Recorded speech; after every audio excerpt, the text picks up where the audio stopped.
আজ চারপাশে অনেক শব্দ, তবুও এক অদ্ভুত নীরবতা ঘিরে রেখেছে আমায়। মানুষজন আছে, আলো আছে, শব্দ আছে, কিন্তু আমি যেন হারিয়ে গেছি নিজের মধ্যেই কোথাও।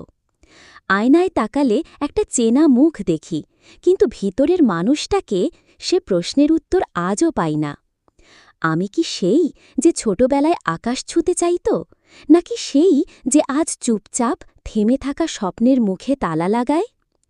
কতদিন কারো সাথে মন খুলে কথা হয়নি, শুধু বলা হয় ভালো আছি, সব ঠিক আছে, অথচ রাতের বেলা বালিশটা ভিজে যায় না বলা প্রশ্নে। নিজের সঙ্গে কথা বলতে ভুলে গেছি আমরা, কারণ ভয় পাই যদি নিজের ভেতরেই সত্যিটা লুকিয়ে থাকে। জীবন ছুটছে, আমিও দৌড়াচ্ছি, কিন্তু কোথায় যাচ্ছি, কিসের পেছনে দৌড়াচ্ছি জানি না।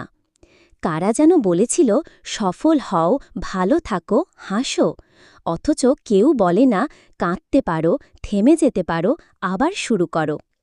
আজ আমি একটু থামি আর নিজের সঙ্গে বসে চা খাই, সেই আমিটাকে খুঁজি যে হারিয়ে গিয়েছিল ব্যস্ততার শহরে।